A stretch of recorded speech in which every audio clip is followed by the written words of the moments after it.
So I found this article out of EdSource, and this article was put out July 26, 2022, and it is entitled Deep Divisions Further Delay for California's Math Guidelines. And this is by John FENSTERWALD. Now, you might say this is a lot different than what I've been used to talking about, but it has everything to do with what is going on in our world, I believe.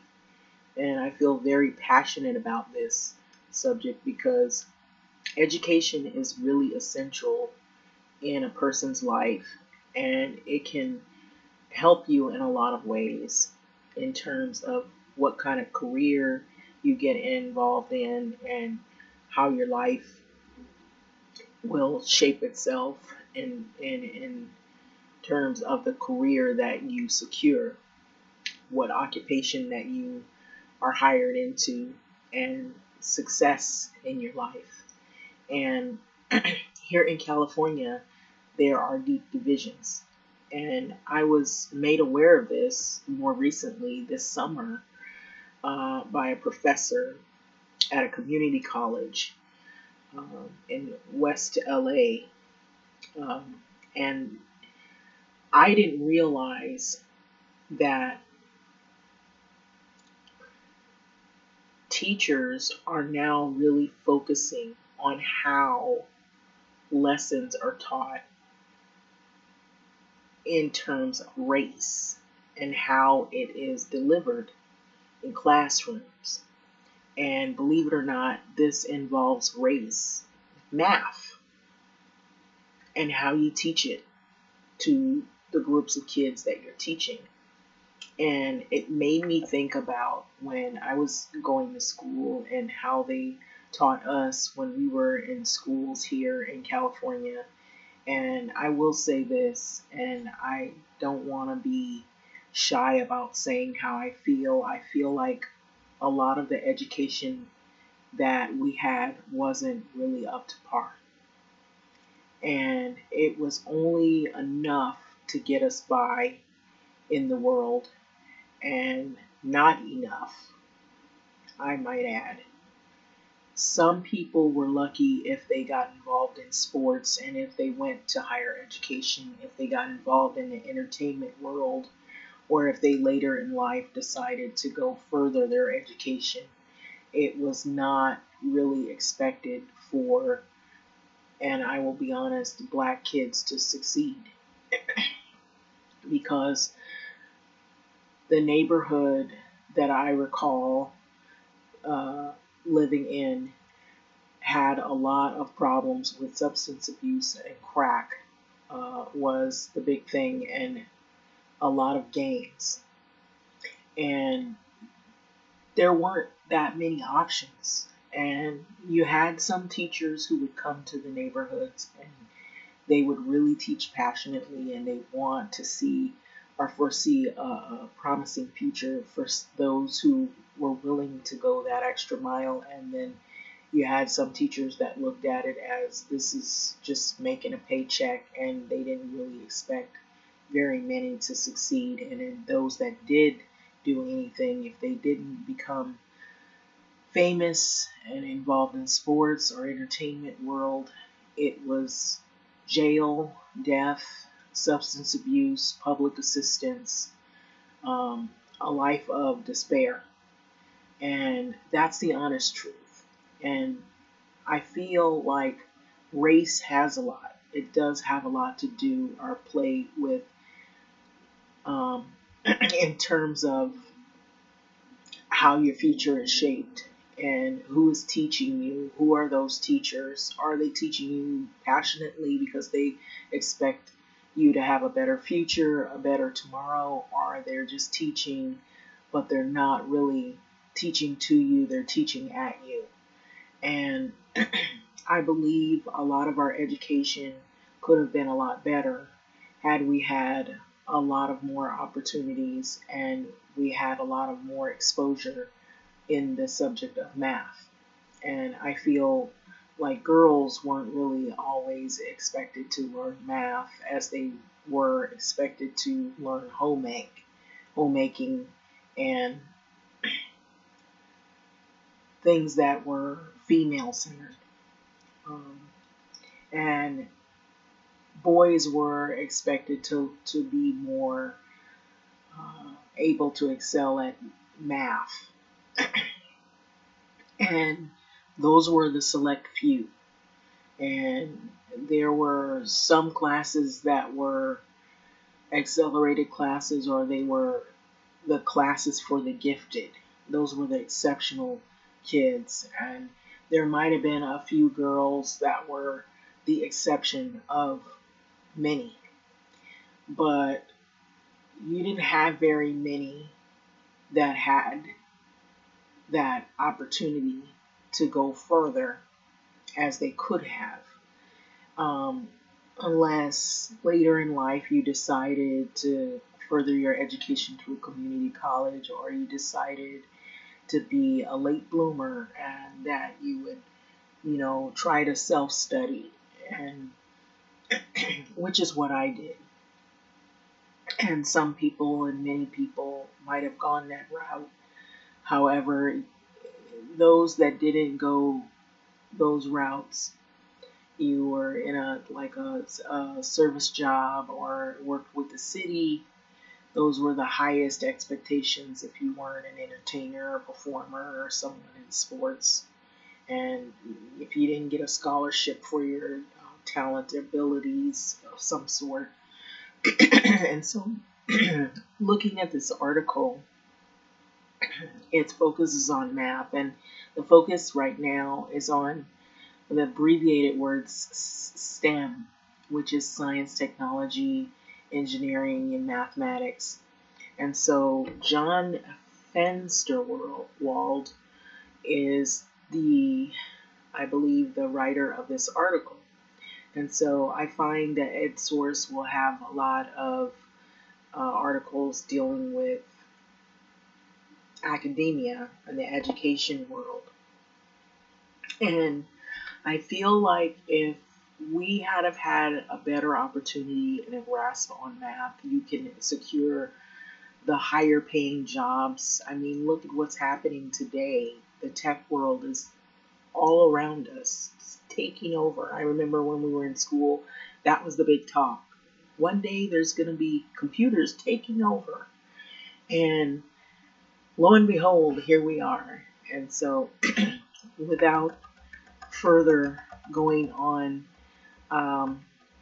this article, it reads, "The debate that continues to simmer over California's new math guidelines is a reminder that divisions remain deep over approaches to instruction, the pacing of algebra in middle school, and the offerings at high school, particularly for students interested in STEM in college, which is science, technology, engineering, mathematics." And the State Board of Education has pushed back the adoption of the California Math Framework to sometime in 2023. So, an indication that it is taking seriously hundreds of suggested changes and critiques, and that potentially extensive changes may be coming. So, at the heart of the issue is a disagreement over how best to motivate and raise the math success of underperforming students, including Black students, Latino students, and English learners. Similar to frameworks in English language arts and science, Math Framework is intended to offer guidance on translating state standards, the Common Core, to the classroom. So a framework is not a mandate. Districts can pick or reject whatever suggested lessons, tactics, or strategies work for them. So it is important not only to the publishers who will base textbooks on it, but also for teachers, superintendents, and education advocates. California students lag behind the nation in math, scoring in the bottom fourth of states in fourth grade and the bottom third in eighth grade in the National Assessment of Educational Progress. Only 34% of the students overall, 18% of African American students, 20% of Latino students met or exceeded standards on the state's 2019 Smarter Balance standardized test in math. The last time that all students took it until this past spring. So those results aren't out yet. And so you can see, if you can see what I'm looking at, there's an upcoming EdSource Roundtable July 28th at 1 o'clock. So California's math framework, where do we go from here?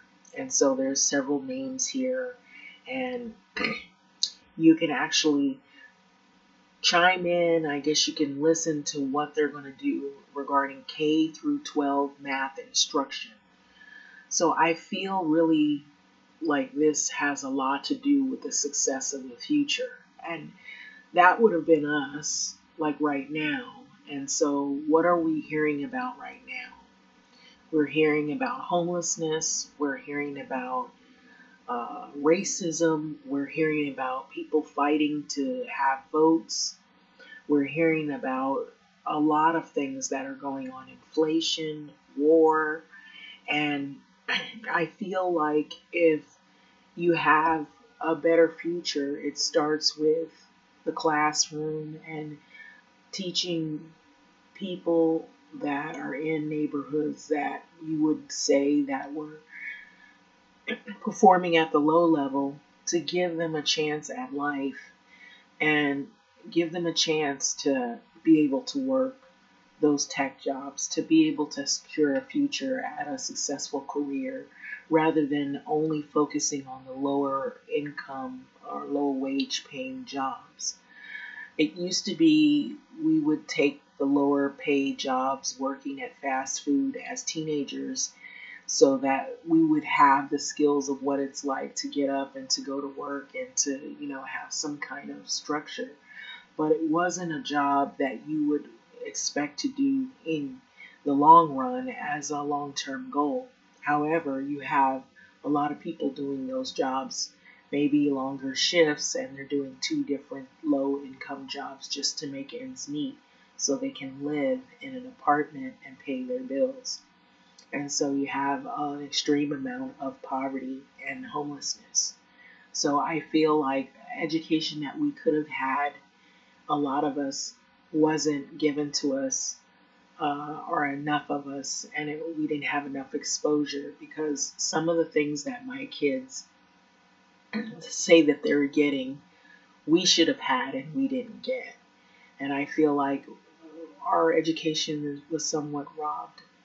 We were robbed of having a good education, and that's not with all of the teachers, but that was with some of them who felt like we weren't really going to have a future. So going on with this article, it says teachers haven't had a framework since 2013. I feel like this is a repeat of what happened to us when we were kids. So it goes on to say, and that one was done after an adoption of Common Core. So its purpose was to explain and prioritize the standards. So teachers have been eager for guidance on how to make math more engaging, fun, relevant to students, and express that in focus groups, said Ma Bernadette Andreas Salgarino, Assistant Director for Integrated STEM Development at Santa Clara County Office of Education and the President-elect of the California Mathematics Council. So this is what's on the table, and this is what a lot of the people in the academia world and the professors and the teachers that are in higher education and even in K through 12 are now debating over. How do we teach this math so that it can be more engaging for students of color. So they wanted a focus on habits of mind, and a huge component of that is to ensure that we have equitable participation for people of color, she said. Teaching mathematics through an equity lens was overwhelmingly shared by educators and students alike. So, in the introductory chapter, the framework explicitly says it is designed to respond to structural barriers that impede math success. So, equity influences all aspects of this document. So, despite criticism, the framework continues to resonate with classroom teachers who participated in the framework process and the advocacy groups for low income children. So, we believe that the guidance in this framework is effectively implemented and has the potential to transform mathematics instruction to ensure that all students have equitable access to rigorous and relevant coursework. This said, a letter from 24 organizations, including Children's Now, the California Mathematic Project, and Californians Together, that advocate for English learners. So, California, on the side of me, it says California revises new math framework to keep backlash at bay. So, critics, unmollified by changes so far, continue to argue that the framework pushes social justice over rigor, a charge the drafters of the document deny, and that is its policies, if implemented, will ultimately set back many of the students it's intended to help. So we fully agree that mathematics education should not be a gatekeeper but a launch pad, said a letter signed by more than 1,700 science, technology, engineer, and math educators or professionals from California and elsewhere. However, we are deeply concerned about the unintended consequence for the recent well-intentioned approaches to reform mathematics education, particularly the California Mathematics Framework. Failure of the status quo. So the framework stated that a different approach is needed because traditional math instruction turned off many students by stressing rote memorization of meaningless formulas and procedures along with being boring. It was disconnected from students' lives and their experiences. So instead, math should build positive math mindsets among all students, but especially for students of color who have become convinced that they're not capable of doing well. So teachers should stress problem solving and inquiry, the framework said. So mathematics learning, understanding, and problem solving enjoyment comes when students are actively engaged with mathematical concepts and when they are developing mathematical curiosity, asking their own questions, reasoning with others, and encountering mathematical ideas in multi-dimensional ways according to the framework. Departing from the traditional approach, the framework discourages lesson based on individual Common Core standards, including the priority standards identified in the first framework. So instead, teachers should create more complex tasks around big ideas that involve cluster standards and make connections across grades between concepts like number sense and probability to give students bigger pictures. So the value of focusing on big ideas for teachers, their students cannot be overstated, so the framework said. So writers of the framework and proponents like Andreas Salgrino acknowledge the framework will require teachers to teach differently. So creating such classroom experience is not easy, the framework said, so extensive training will be needed, she said. So Kendall Brown, executive director of the California Mathematics Project statewide office, which is affiliated with the University of California and the proponent of the framework, agrees. So teaching a conceptual understanding of math will require discussion that takes more class time at the beginning of the year as teachers are trying to retrain students to problem solve on their own, he said.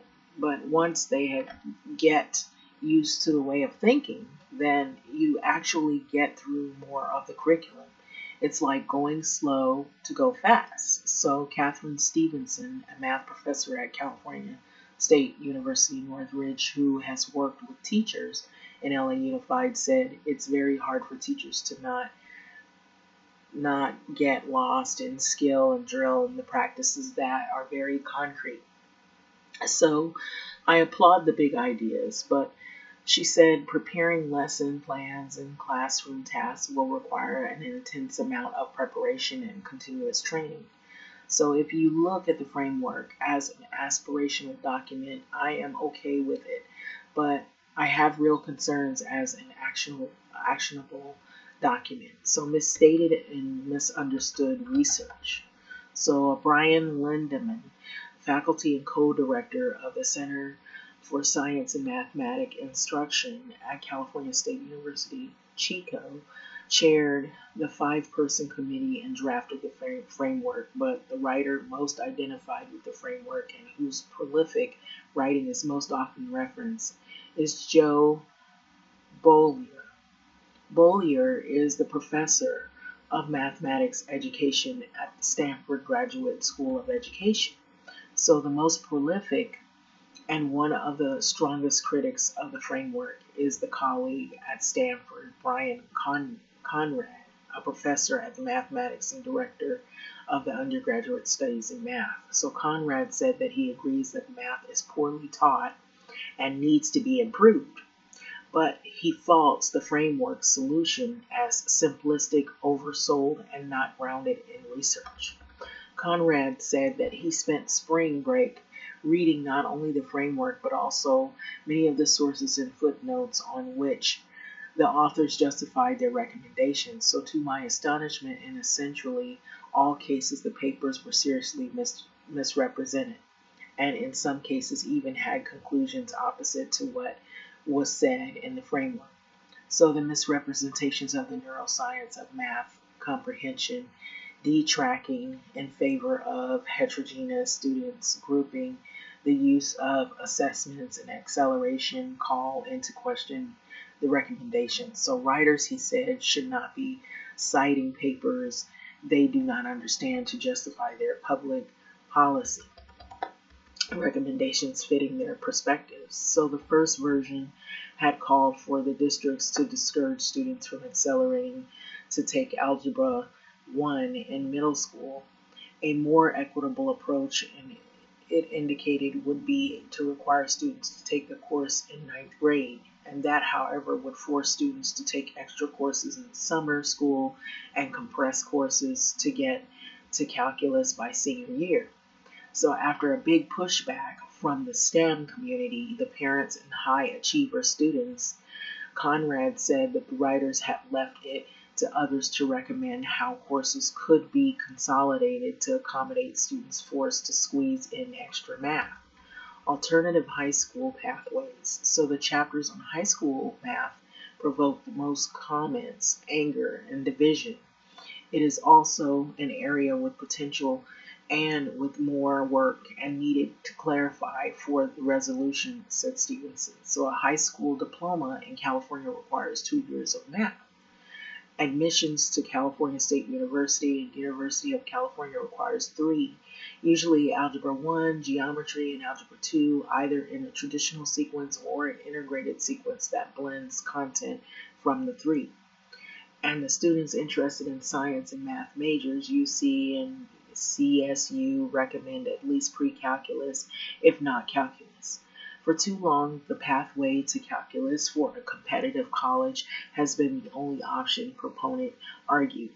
So it doesn't matter if you're going to be a theater journalist, an arts major, student feel pressure to put it on their transcript, said Brown. So, and yet, he said calculus is offered in many high poverty schools, and in schools that do offer it, they put so many barriers in place that many students of color who attend those schools never get access to it. So seeing no relevance to their lives for calculus, no other option beside AP statistics, many students will take no math in their senior year, which is a lost opportunity, Brown said. So the framework encourages alternative senior year courses such as modeling, quantitative reasoning, which CSU campuses design with state funding. It suggests a third pathway in addition to traditional and integrated math called mathematics, investigating and connecting, although it is vague on details. And it includes a lengthy chapter on data science in K through 12, including design principles for the high school course. I like the emphasis on data science, but it's important for students to have a really good understanding about data, and it is a viable field, Brown said. So STEM professionals say that Black and Latino students are already underrepresented in quantitative majors. So the framework, by proposing alternative pathways in the data course that avoid Algebra 2, the course preparing students for calculus, would make that worse. So students who take a data science course as an alternative to Algebra 2 in high school will be substantially underprepared for the STEM major in college, including the data science, computer science, statistics, and engineering. So such students will need remedial math classes in college before they can even begin a major, putting them at a considerable disadvantage, stated a letter signed more than 400 academic staff at California universities. So Conrad said that the framework conflates data literacy, an essential skill that can be taught in many courses, and data science, which requires advanced math as a career pursuit. And he objects to a bias towards data science in the framework with language that implies that it offers a more interesting and equitable career. So all fields of math can be taught well or badly, Conrad wrote. All educators should object to the notion that students of colors or girls cannot excel in mathematical fields other than data science. So do you hear what I'm saying in this article? These things are being talked about like every day, and people are totally unaware that this is going on. And if your student is still young and they're in school, as a parent, as somebody concerned, as an educator, these are the things that you should be concerned about in terms of the future of tomorrow and how your kids are going to be performing in school, and what their future will be shaped as is whether they're going to go to college, they're succeed, even their occupation in the future, and what they'll be capable of doing. So that's what I'm implementing in this. So I feel like it has a lot to do with how people turn out in their lives and how they feel about themselves, their self-esteem, if they're able to understand, if they're able to take time out and feel that their self-worth, that they can do it. And like I was mentioning, I felt like they didn't really stress math on girls as much, unless you were one of these type of girls that's just something, that's the subject that you just thrive at. I remember us taking a lot of home ec and a lot of sewing classes and a lot of things that really didn't have a whole lot to do with math. And the only highest math I believe that really was stressed was algebra, and algebra 1 and algebra 2, and it was introductory algebra, but not really. The higher maths were more like geared towards, you'd see more of it'd either be gifted students or it'd be a lot of boys that was their focus. And I felt there was a lot of sexism in that. And that I'm mentioning this along with this article. So it makes a lot of sense that what I'm reading here, that everybody's debating and they're trying to decide what is the best way and what is the best framework and what is the best way to implement these courses. And is it wise to implement the courses on a high standard, or have more classes that are geared toward the focus of students actually being able to get a grasp of it and working their way up to the point to where they feel more confident that they can achieve these courses and go further rather than just thrusting them upon them. So It goes on to say that Conrad and others urged the state board to eliminate the proposed mathematics, investigating and connecting high school pathway, and to rewrite the data science chapter from scratch by a group of disinterested content experts from industry and colleges along with high school teachers. So Stevenson suggests that creatively redesigning some math courses that could offer a middle ground that leads to postgraduate options, not dead ends. So examples could be the 3-year integrated pathway that blends statistics, or a 2-year course in statistics after the first 2 years of high school math that combines Algebra 2. So there could be a consensus around that, she said. And so, freed from the looming deadline, the State Board and California Department of Education have the time to look at these and other alternatives that could temper the debate and do right for the students. So that is pretty much the article, and I kind of added a little bit of my 2 cents in there, how I felt, and I felt like these subjects right here, having to center around math, have a lot to do. Look at our world today. Look at how we have here in California, the big jobs are the tech jobs. And, it's about the money. It's about, being able to work in the tech field industry, having to work at SpaceX or Google, having to work um, in an area where you have some math abilities, and it can be lucrative for your life in terms of success at securing a great career.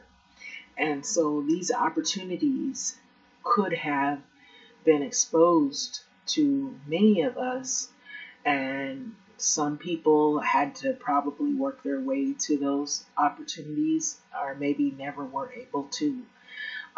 There also, I might add, even if you have the abilities to do these careers, you also have to look at having a shot at getting in the field and being accepted for your abilities, and not just filling in the gap because they want to have a certain number of people of color working at the profession for the sake of the fact that they maybe either don't hire enough people of color because of biases, or maybe people don't have the skills.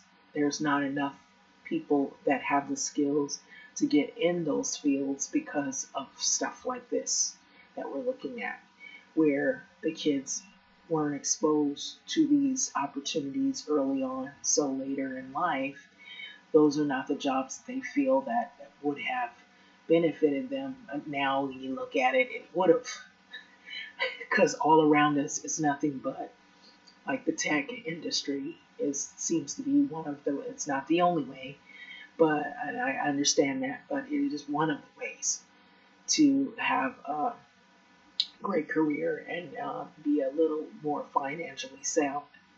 But on another note, I want to add up here, the person that wrote this article again was John FENSTERWALD, and the title of the article, it's out of Edgeworth, it's called Deep Divisions, Further Delay for California's Math Guidelines. So the reason why I felt compelled to mention this is because I felt really passionate about this subject, because I feel like women are usually kicked out, are not really looked at as being able to get the jobs that have to do with engineering and math. Although we had exceptions, and we had that wonderful story about the women that worked for during the space race, and so and I can't say the actress's name correctly,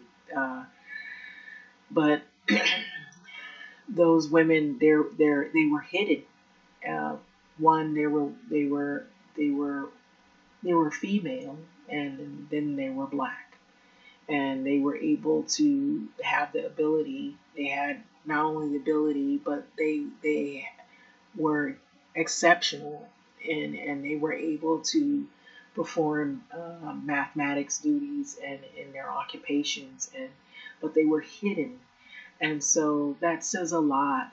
I feel like it really didn't. The only thing that changed is people weren't necessarily hidden. You just weren't given opportunities, or you were shut out of job opportunities, or you you were not put on an even playing field, so to speak.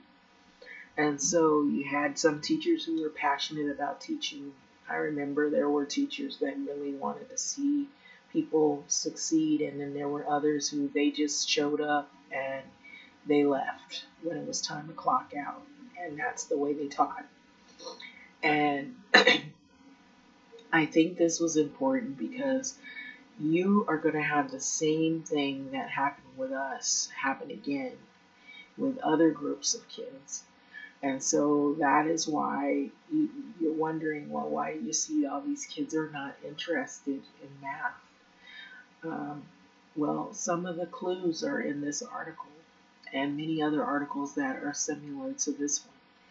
I usually like to look at the EdSource and then the 74 because they have a lot to do with education. There are probably other literature that has to do with education, but I believe that if, for me, um, being here in California, I feel like if I had more exposure to math, if I had more opportunities to it, if there was more encouragement for girls to be in it, more so, rather than to be the homemaker and take home ed and to learn sewing and cooking alone, there would have been more opportunities that would have been doors opened up right now to me.